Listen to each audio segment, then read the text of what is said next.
There are 5 big mistakes that I see a lot of photographers make when they first get into real estate, and sometimes these mistakes will linger, and if not corrected, it can cost you clients and it can also cost you repeat work. So let's cover these 5 mistakes. Let's start at the bottom and work our way up to the top. Starting out at number 5 on the bottom, it's not thinking like a buyer. If you're shooting for the real estate listing market, if you're shooting for architectural and design, this also applies to a large degree to your designer clients. But for the most part, for the listing market, which is usually the first barrier to entry that we all take when we get into real estate photography, if you're not thinking like a home buyer, then your photos will show it.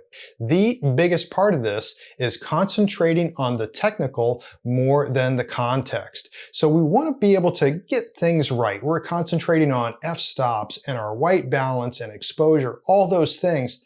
But really, if you're not shooting what's going to sell that house, then nothing else matters. That's the key to all of real estate photography, to make sure that you capture something that is in the right context that will then attract the intended audience to that eventual sale. And in the case of the listing market, that happens to be home buyers. So if you're not concentrating very well on what to shoot that will attract the home buyers to then pick up the phone or send an email to the agent that's selling that property, then the photos really don't matter how sharp they are, how bright they are, or anything else. A big part of this is really just not composing properly. Now, one of the things we want to make sure is that we shoot wide enough, but we don't shoot too wide. So in the real estate listing market, the main mantra is that space sells, but reality is required. And that's a big part that's missed. A lot of times I'll go into a property and I might have seen prior photos that were taken and I look at it and it's like, this place is extremely small compared to what the photos showed. And that's because somebody used an ultra super wide angle lens to shoot the whole thing, and all you see is a bunch of floor and a bunch of ceiling and the features are missing. So you want to be able to have that happy medium somewhere between that, where a lot of times if you're trying to shoot full frame 14 millimeters for a large living room, that's way too wide. Now, 14 millimeters for a small bathroom, well, that would be more appropriate because it's impossible otherwise to be able to capture everything in there.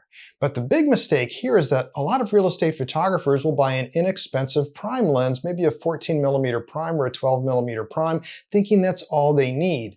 But you really don't. That's where the variable length lenses come in, where if you have a 14 to 24 or a 16 to 35, those lenses give you the flexibility to say, if I need to get really wide in a very small space, I can, but when I'm in larger spaces, well, that's a different story. But overall, even without worrying about how wide you're shooting, if you're not capturing selling features of a house, then you're not selling the house. So an important part that I talk about, for instance, in my book, Shot Lists, and by the way, there's a link to that and other information in the description. In there, I've got like over 200 examples. One of the things that I show in there is something that I call critical counters when you're doing the common kitchen sequence. And when you're in a kitchen, for instance, you want to be able to show the kitchen. Yes, that's a big selling point, but if you can't see the critical things on the counters, for instance, like, is it a new sink? Is there a brand new microwave? What type of appliances are there?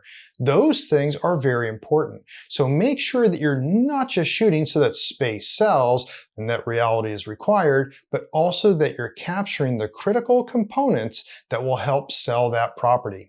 Coming in then at number 4, and that's the poor use of light. Yes, we're going back now to the technical, not just context, because we do have to have certain technical applications within our photos to make them really photo worthy for the proper selling material.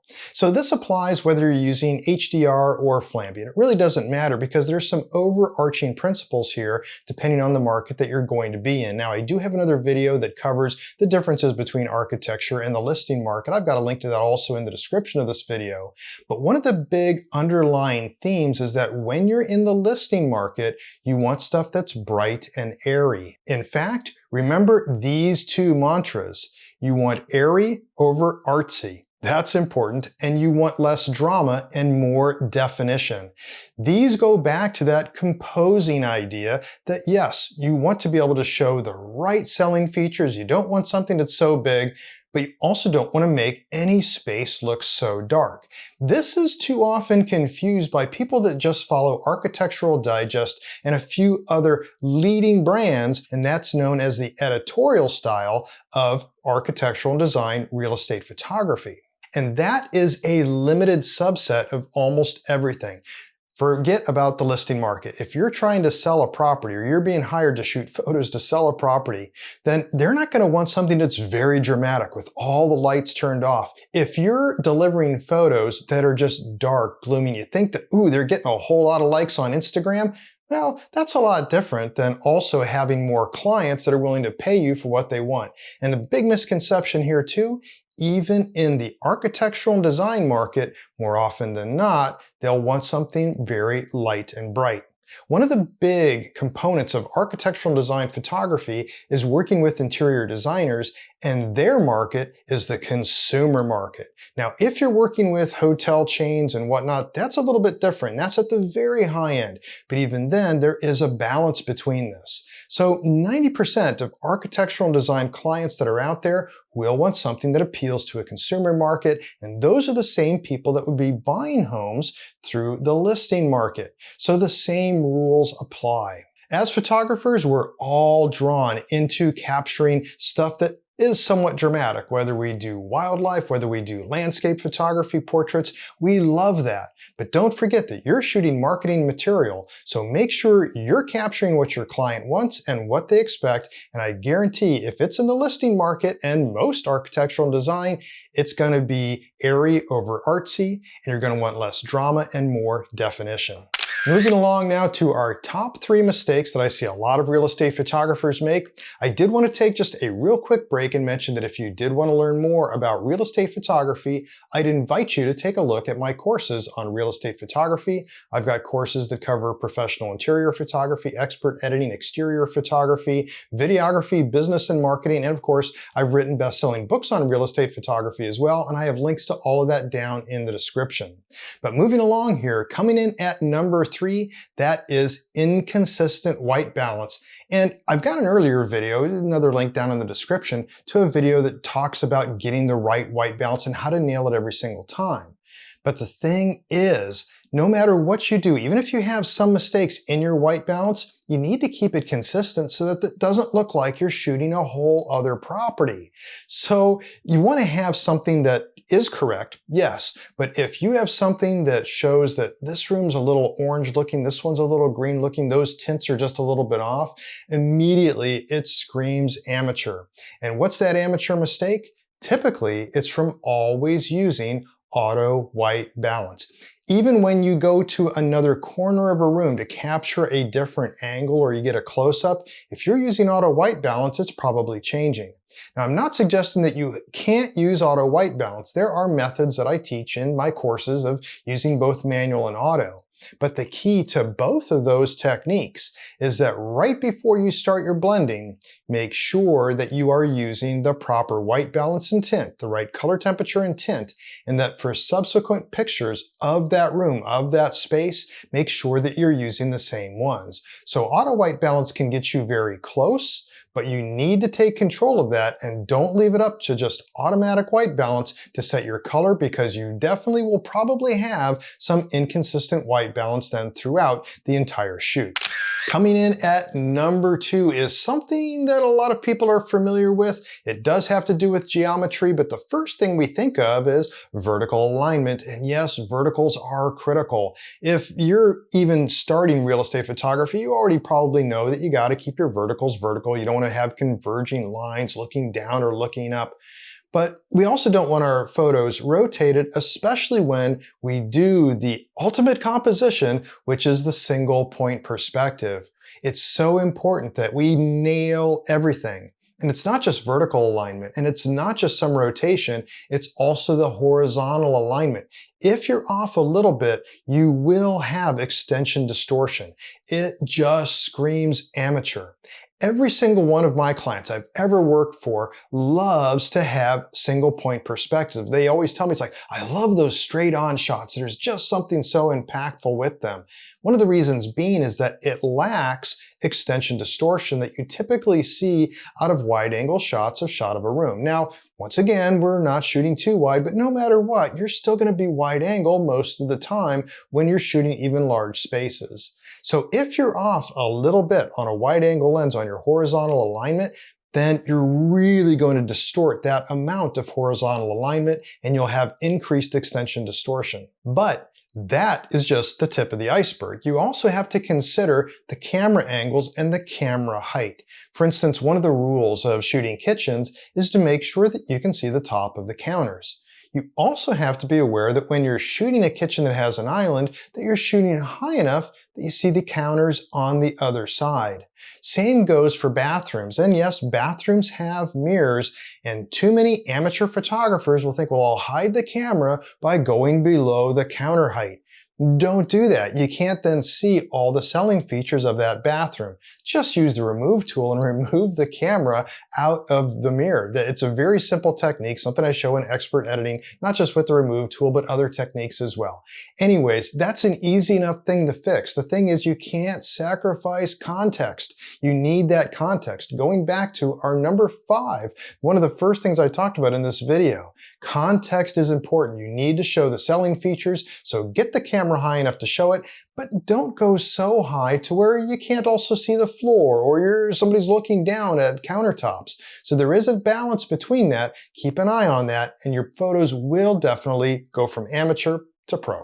And coming in now at number 1, the top mistake that I see a lot of amateur photographers make, and this is the one that kills a lot of pros as time goes on, and that's that if you start out by outsourcing, you're outsourcing too early. You want to make sure that if you are going to outsource your editing, you do it at the appropriate time in your career. Now, if you've been following my channel for a while, you know I'm not a fan of outsourcing my editing. I totally get it though. When you're really busy and you're growing, you might have to do that. But that's the key, is once you get to a point where you're too busy to edit, not that you can't edit. If you're struggling with editing, that's just a weak point that you need to strengthen. Because what could be happening is the number 1 mistake of all, overall, is that you're not capturing the proper footage. So a really good editor can correct a lot of your mistakes. But if you're not seeing what those mistakes are, you'll never know how to correct them on site. So that's why when you're first starting out, you should do all of your own editing. You should learn what it takes for the entire process. By editing your own photos, you're going to learn what doesn't work, but what does work well.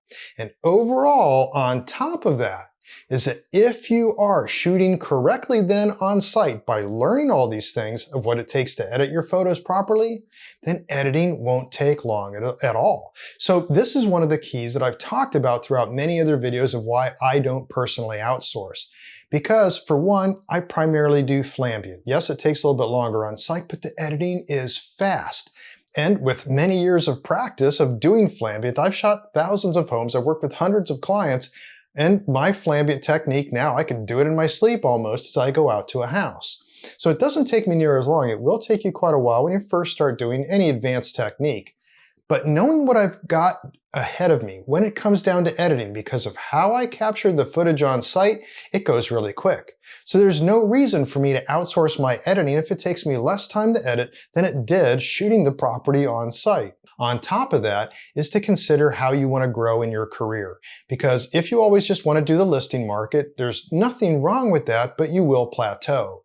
If you want to move on into higher paying work and work that doesn't require as much of your time doing architectural and design photography, you will need to do your own editing. They're going to expect that because it's an iterative process of being on site, collaborating. You're charging by the hour for everything. Charging by the hour for doing the shooting. You'll charge by the hour to do any extra editing. So you do this collaborative effort with an iteration of let's shoot, let's do some basic edits. They review it, they come back. Can you change this, this, this, and this? You do, they go back, might come back 2 or 3 more times. That allows you to keep charging more, but they also get to work with you to see how things are, and you're not waiting 24 hours on each iteration to get something back from an editor. And also, a lot of the outsourcing editors are used to doing listing photos. They're not used to doing architectural and design photos, which have higher standards. Yes, and you will be using probably lights when you're doing architectural and design photography, at least to some degree. But in all these cases, by learning how to then do your own editing first, and then as you grow and you see that you're too busy, you will be able to then pick out the right type of editor to do the right type of work that you need help with. But overall, remember that even if you made these mistakes when you first started out, some of these amateur mistakes, when you first started out, doesn't mean you have to keep making those mistakes. As we grow and as we learn more, then we can all change our paths, differences on how we might have done things just yesterday, and that is the key to continuing our career and continuing our growth as real estate photographers.